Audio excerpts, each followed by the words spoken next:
Okay, Assalamualaikum semua. Okay, hari ini saya akan terangkan tentang pengurusan sumber manusia. Okay, awak boleh rujuk balik nota yang saya bagi awak, yang saya suruh awak salin semalam. Oh, bukan semalam. 1 hari bulan 2. Okay, hari Isnin. Okay, kelas. Okay, masing-masing dah sedia?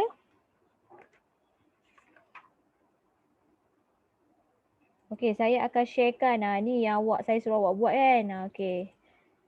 Alright. Okay. Awak tengok dulu apa dia pengurusan sumber manusia ni. Saya dah terangkan pada awak semasa tingkatan 4. Awak cuba tengok betul-betul, recall balik bab 2 iaitu yang termasuk dalam trend-trend semasa tu. Trend meningkat, menurun dan mendata. Okey, iaitu dalam faktor dalaman. Ada pengurusan sumber manusia. Kalau ingatlah, kalau tak ingat tu saya tak boleh buat apalah. Okey. Okey, untuk pengurusan sumber manusia, awak tengok apa dia objektif dia. Okey. Awak mesti tahu apa dia definisi, kepentingan dan peranan. PSM. PSM ialah pengurusan sumber manusia. Okey, awak tengok tu. Apa definisi pengurusan sumber manusia? Ialah satu usaha pembangunan tenaga kerja dalam organisasi untuk menarik, membangun dan mengekalkan tenaga kerja yang berprestasi tinggi. Okey, berprestasi tinggi tu maksudnya apa? Okey, yang level-level up je, yang bawah-bawah semua tak nak. So kalau kita nak bekerja dengan mana-mana pekerjaan, awak mesti ada sifat yang tenaga kerja yang berprestasi tinggi. Okey. Okey, dikenali juga sebagai pembangunan modal insan. Okey. Okey, kadang awak tak pernah dengar kan pengurusan sumber manusia, tapi saya rasa awak selalu dengar dalam bahasa Inggeris iaitu human resource. Okey, faham kelas? Alright. Okey, kita masuk apa kepentingan pengurusan sumber manusia. Okey, kepentingan sumber manusia ialah sumber manusia sentiasa cukup. Okey, kalau ada buku rujukan, bukan buku rujukan, buku teks. Okey, awak boleh tengok muka surat 5.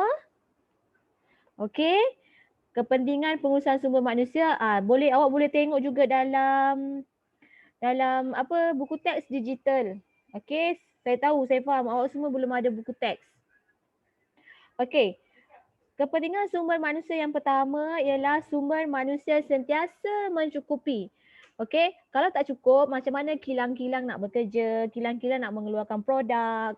Okey, sumber diberi latihan yang cukup dan terkini. Okey, awak pernah pekerja-pekerja diberikan latihan. Okey.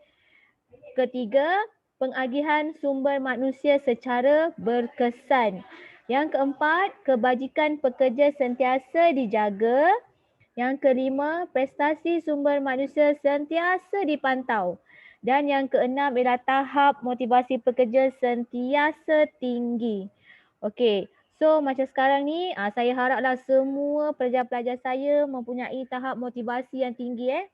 Okey, sebab kita masih lagi PKP, saya harap masing-masing tak down lah. Okey? Boleh kelas? Okey. Awak tengok ni, inilah peranan pekerja merekrut pekerja kontrak, pekerjaan dan deskripsi tugas. Awak tengok muka surat 6 dan 7. Okey. Okey, ni contoh awak tengok contoh deskripsi kerja. Identifikasi nama jawatan. Ini macam mana cara awak nak cari kerja. Okey. Contoh deskripsi kerja. Okey. Apa rumusan kerja tu? Awak layak ke tidak? Okey. So ni contoh. Tengok Watson ni. Ini adalah kontrak pekerjaan. Merekrut pekerja, iklan jawatan kosong dan sesi temu duga. Okey. Merekrut tu macam kita nak rekrut kita punya pekerja tu. Daripada mana? Dari cara macam mana? Okey, contohnya kat sini kita bagi sesi temu duga. Kita temu duga. Tahu temu duga tak? Okey, face to face, cara bersemuka. Temuduga. Saya bagi soalan, awak jawab soalan saya. Tu temuduga. Okey. Okey. Peranan yang kedua, membangunkan pasukan untuk mencapai sasaran. Okey, kita mesti mewujudkan semangat berpasukan. Setiap pekerja perlu mencapai KPI sebagai petunjuk prestasi, mewujudkan kerjasama melalui perkongsian pengetahuan, pengalaman dan kemahiran untuk mencapai sasaran pasukan. Okey. Awak pun faham kan? Kita dah belajar tingkatan 4 dulu, visi, misi, objektif. Semua tu mesti mencapai KPI. Okey, KPI. Kalau tak capai KPI, susahlah. Okey, peranan ketiga iaitu prestasi pasukan. Okey, akan mempengaruhi produktiviti, kuantiti dan kualiti pengeluaran. Okey, prestasi dalam motivasi pasukan boleh dipertingkatkan melalui latihan dan kursus secara intensif. Okey. Okey, mana-manalah kita kalau bekerja secara berpasukan, okey, macam kita lah, berat sama dijunjung, ringan sama dijinjing. Macam itulah maksud dia. Okey, teamwork. Teamwork. Kita ada teamwork, baru ada kualiti kerja yang bagus, yang baik. Okey, yang keempat ialah latihan peningkatan kemahiran. Okey, program kemahiran dan pembangunan mesti diberikan secara berterusan mengikut keperluan semasa. Okey, contoh dia. Ni dia bagi latihan sambil bekerja. Okey, lekapkan diri pekerja dengan kemahiran dan pengetahuan yang khusus. Okey, dia hantar awak pergi Jepun. Kilang awak kerja kilang, awak engineer kilang contohnya. Lepas tu, okey, dia nak tambahkan pengetahuan awak. Okey, dihantar pergi Jepun, belajar di mana Jepun kan dia punya teknologinya lebih jauh daripada kita. So awak belajar di sana. So awak balik semula di Malaysia, awak aplikasikan di kilang yang awak bekerja tu. Okey, faham kan? Okey, yang kelima, peranan dia ialah membentuk persekitaran kerja yang positif dan kondusif. Okey, so persekitaran kerja yang kondusif akan meningkatkan produktiviti, motivasi, kepuasan kerja, mengurangkan kesilapan tugas dan tekanan kerja. Okey, macam awak lah juga. Bila awak pergi sekolah, awak rasa tak kondusif, awak tak selesa. Awak rasa awak suka tak? Tak kan? Okey, macam tu juga kita bila kita bekerja. Kalau kita bekerja dekat satu tempat yang kita rasa tak selesa, tak kondusif, kita akan rasa down. So bila awak bekerja dalam persekitaran yang kondusif, okey, dia akan meningkatkan produktiviti, motivasi, kepuasan kerja. Okey, dan mengurangkan kesilapan tugas dan tekanan kerja. Okey, yang seterusnya, persekitaran kerja yang harmoni akan membolehkan pekerja menjana idea baharu serta mampu menjalankan hubungan yang lebih baik dengan pihak luar. Okey, awak dengan pekerja, dengan kawan-kawan satu kerja awak baik. So itu akan mengharmonikan sesebuah persekitaran. Okey, persekitaran tempat awak bekerja. Okey. Okey. Yang keenam ialah pemantapan budaya profesional. Okey. Amalan kerja yang beretika, berintegriti dan mementingkan kecemerlangan dapat mewujudkan dan memantapkan budaya profesional di tempat kerja. Okey, contoh dia. Ini dia bagi contoh pengurusan Jepun. Sebab tu saya cakap cerita tadi Jepun. Jepun memang teknologi dia lebih tinggi daripada kita. Okey, awak tengok TQM. Quality Management. Okey, awak boleh rujuk buku teks. Ataupun buku teks digital awak. Okey, TQM. Ni semua pengurusan Jepun punya. Okey, ada Kaizen, okey, 5S dan Zero Defects. Ni konsep pengurusan yang Jepun bawakan. Okey, yang telah diaplikasikan di Malaysia juga. Okey, yang ketujuh, peningkatan kreativiti dan inovasi, iaitu menggalakkan pembangunan bakat pekerja menerusi pelbagai aktiviti, menyediakan sumber pembiayaan pendidikan untuk menggalakkan pekerja menambah pengetahuan dan kemahiran serta kepakaran. Okey, kesan dia kalau awak dapat apa daripada sumber manusia ni memantapkan pencapaian organisasi melalui tambah baik hasil produk dan perkhidmatan untuk memberikan persaingan yang lebih baik. Okey, ganjaran.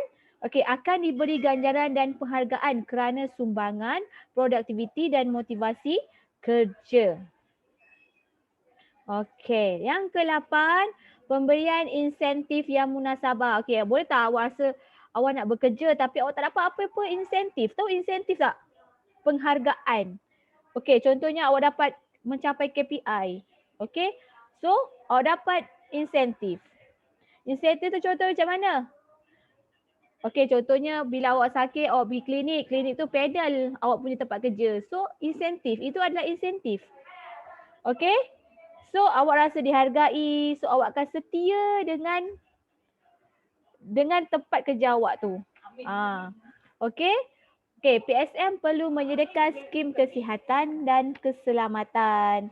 Okey, untuk menjaga kebajikan pekerja-pekerja. Okey. Okey, yang ke-9 ialah pemberhentian pekerja. Okey, penempatan kontrak perkhidmatan.